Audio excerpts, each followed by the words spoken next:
नमस्कार सर्वांना, मी रोहिणी दोन तुम्हा सर्वांचे माझ्या नवीन एका व्लॉगमध्ये स्वागत करते. मी निघाले होते आंबेजोगाईला, कशासाठी तर पुढे सांगतेच. तर माझी थोडीशी तब्येत खराब आहे, त्यामुळे मी आंबेजोगाईला गेले होते शनिवारी रात्री. तर बघू शकता हे शनिवारी रात्रीचंच दृश्य आहे. मी शिवाजी महाराज चौकामध्ये येऊन पोहोचले होते. नंतर मी पोहोचले बसस्टँडला मला भैया घ्यायला आला होता, तर त्याची वाट बघत थांबली मी थोडा वेळ. आणि नंतर गेलो आम्ही, पाणीपुरी खाल्ली, पाणीपुरी एन्जॉय करून घरी गेलो. नंतर झोपी गेलो रात्री. आणि जे काय आहे दुसऱ्या दिवशी दुपारचं म्हणजे 4 वाजताचा हे व्हिडिओ आहे. तर आईने जे कुरवडी वगैरे केले होते तर टेरेसवरती आम्ही जाऊन पाहिल्या. तर खूप छान वाळल्या वगैरे होत्या, काही काही ओल्या होत्या मध्ये.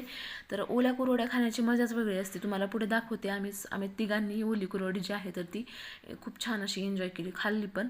तर बघू शकता इथे भैया आणि श्रुती इकडे इकडे फिरत होते, मी पण त्यांच्यासोबत मस्त असे फिरत होते. आणि कसं असतं माहिती का, आपल्यासोबतचे जे घरचे असतात किंवा जे आपले फ्रेंडसारखे राहतात, आपल्या घरचे बहीण भाऊ, त्यांच्यासोबत एक बोलण्याची किंवा बसण्याची एक मजाच वेगळी असते. तर ही आहे 32 एकर म्हणजे ड्रीम सिटी.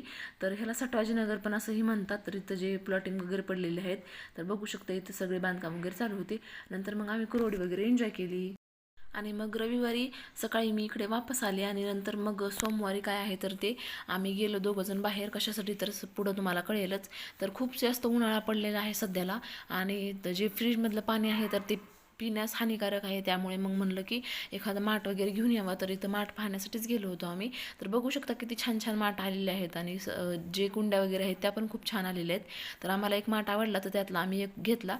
तर 350ला आम्हाला भेटला माठाने तिवई. तर असा होता माझा आजचा दिवस. Bye, thank you.